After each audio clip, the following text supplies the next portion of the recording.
Hello guys, hope you're well.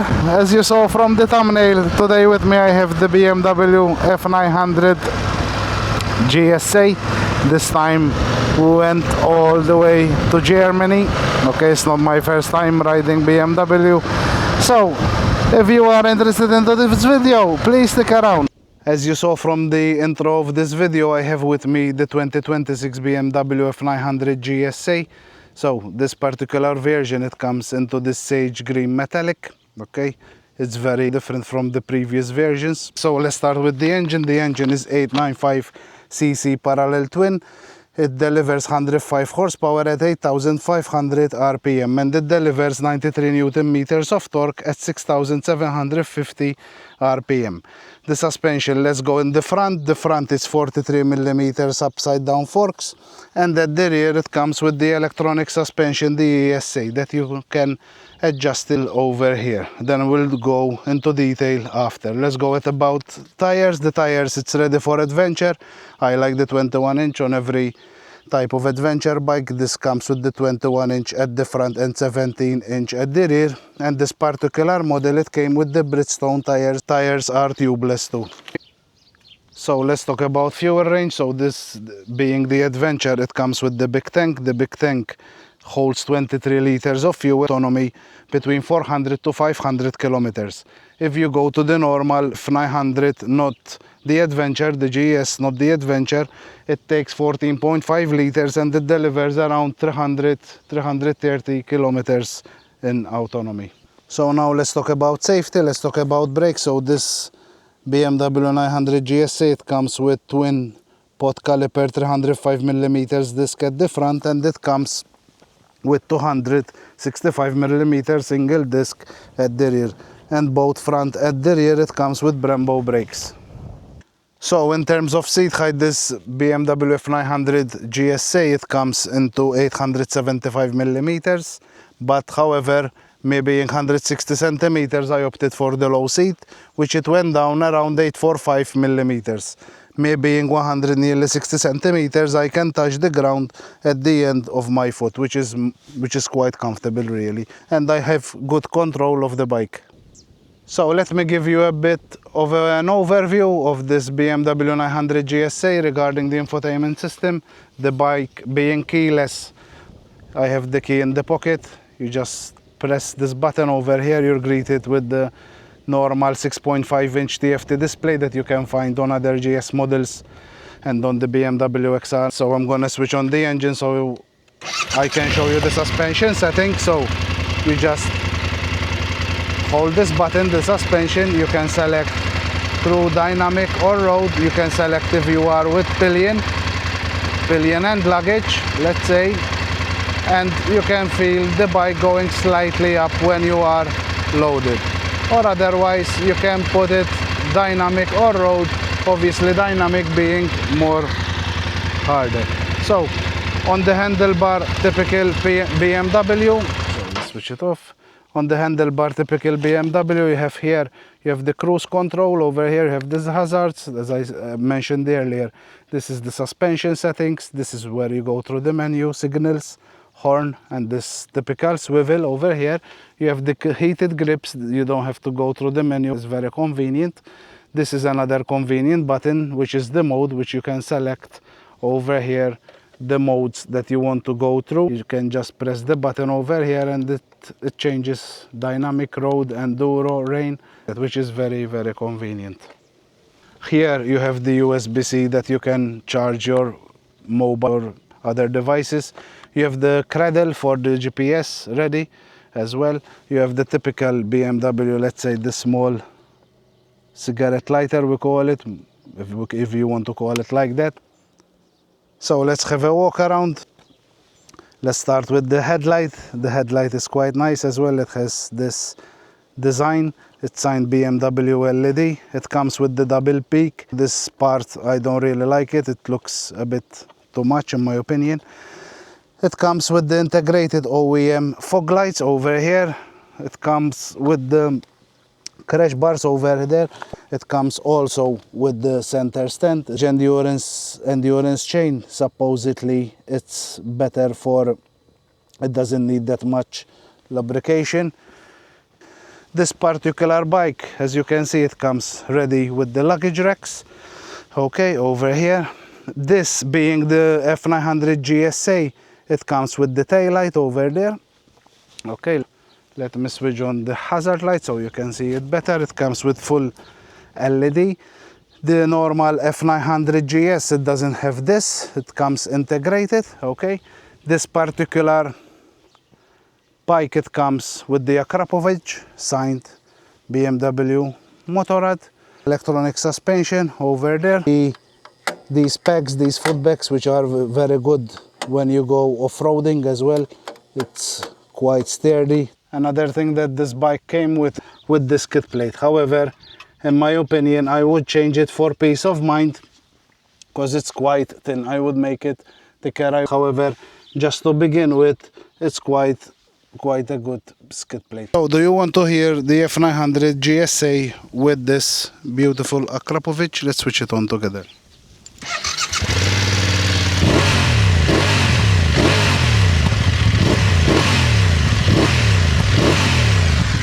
It pops and bangs. It sounds really good.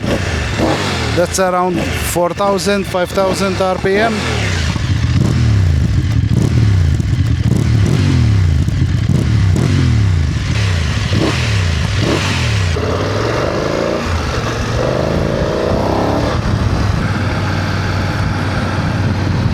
So here I am on this BMW GSA, the 900 version GSA. Typical BMW, the 6.5-inch TFT display, which is quite intuitive and easy to read. You have the swivel button over here, which is quite comfortable as well. Typical BMW. First impressions of this bike. At the moment I'm riding in the rain mode, and obviously rain mode, it will reduces the amount of throttle response, obviously for safety reasons. I am just riding it like this to see how it behaves. Another thing that I'm noticing is the gearbox. The gearbox, it's quite comfortable as well, and the quick shifter up and down, I tested it just before, not on camera. It takes it really good indeed. Another thing which makes it really comfortable, this bike, is this windshield over here, this wind deflector. Let's say you can do it up and down on the go. The wind at the moment, it's hitting me like this. Let's say I'm feeling it on my beak. Once you put it down, fully down, I can feel the difference. So that little bit of difference, definitely it makes a difference in wind protection. Wind protection regarding my legs, definitely I'm covered with this enormous tank, over 23 liters of fuel over here. I'm quite covered, well covered. These deflectors as well, they make a difference as well. I'm not feeling any wind coming whatsoever on my shoulders, nothing. I'm feeling it just here. So wind resistance, this is quite good. And the thing that I like is that you can do it on the go. Regarding wind resistance is these hand guards. These are plastic hand guards. Obviously they're just for wind resistance.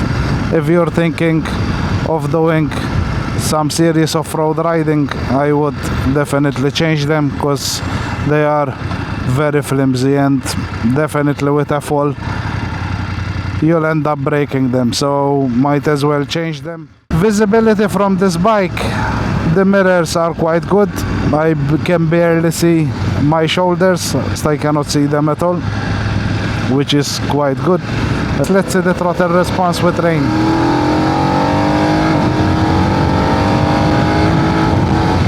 The quick shifter, beautiful, soft and easy. Even on rain, the power, it's really good as well. Now we'll try it with the dynamic, so we'll see the difference between them. So let's do a pull test on this 900 engine. Let's give it 5th gear, 3000 revs per minute. Let's put up the throttle full. It picks up really good. Let's push it a little bit into dynamic mode.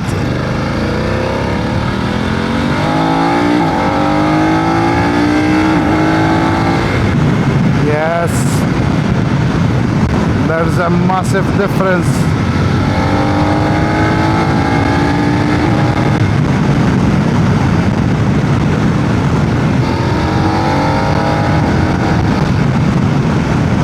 So in dynamic mode, definitely throttle response, it's definitely better than rain mode, obviously. But regarding seating position, I've been riding this bike solidly for, let's say, 45 minutes, and normally with the low seat you have less cushioning, and after a couple of minutes, let's say, your bum starts feeling numb. However, the seat till now it's quite comfortable. I'm not feeling any numbness in my bum, and it's quite comfortable. The ride is quite comfortable, and this electronic suspension, definitely it makes the job done. Definitely different from my Honda Transalp. And let's see how it behaves in traffic. The GSA, I don't think that it behaves differently from any other bike, because the tank looks massive. However, at the end of the day, it's a bike. Okay, but obviously you have to be careful if you have panniers at the back, but you can pass quite frankly, quite easily. So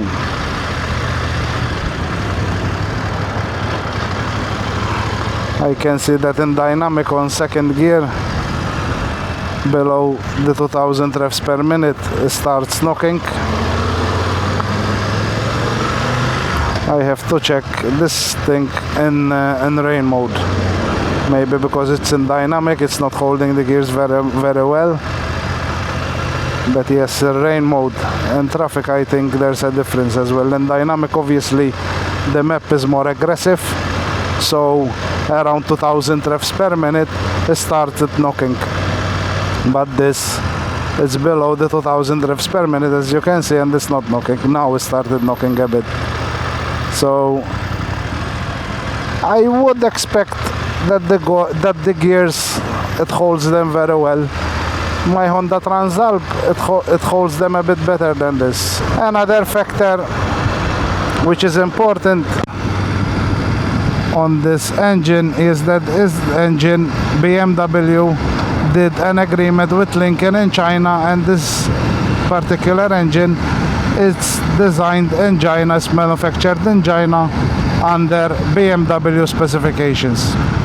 This engine, so basically Vogue is using the same engine that it has, this BMW F900 GS and the GSA.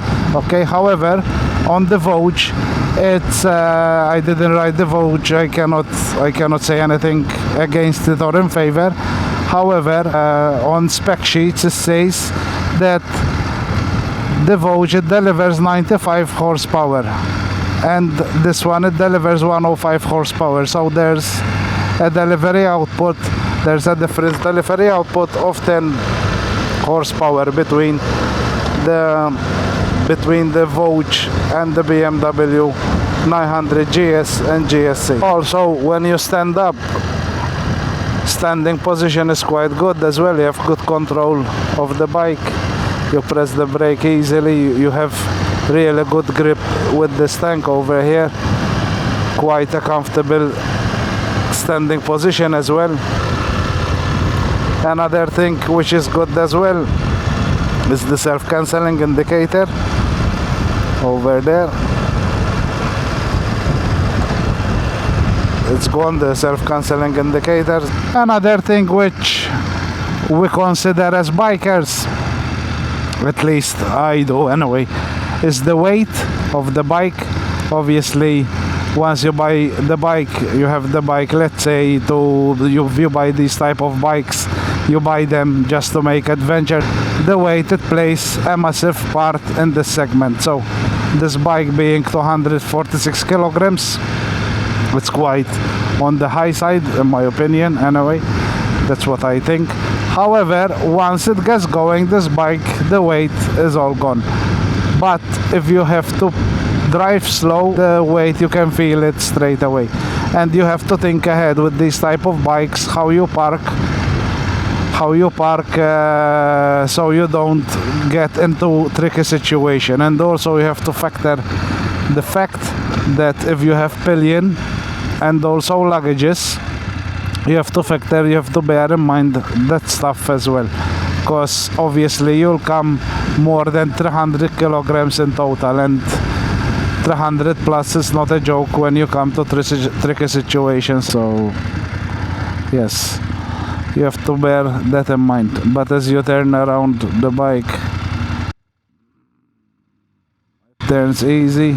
So in terms of vibration, 900 GSA, it doesn't have vibrations as such. My Honda Transalp, after 4000 RPM, I start feeling some vibrations on my right hand peg. However, in this BMW, it's not the case.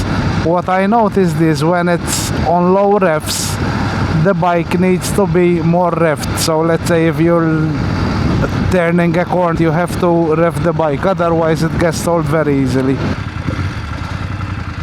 So let's see how it handles this GSA on the coast road. Let's go.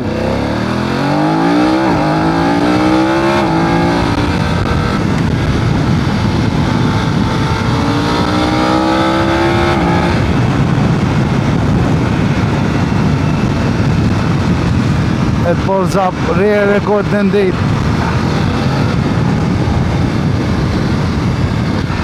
Third, 4000 revs per minute, throttled up,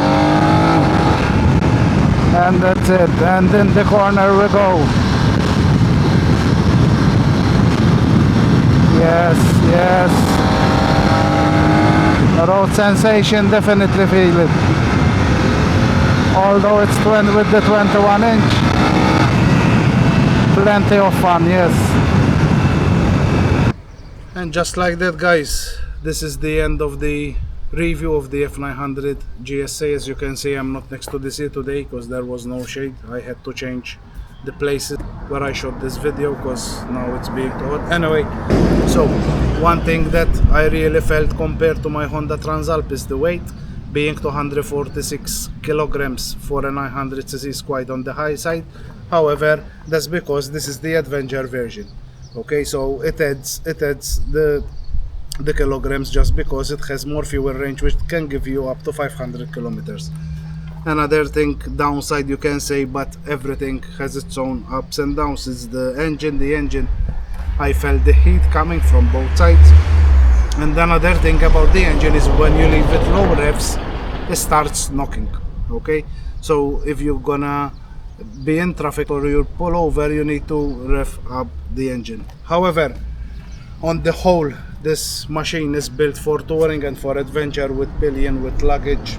Everything is set to go tubeless. You have cruise control, you have all the bells and whistles you need.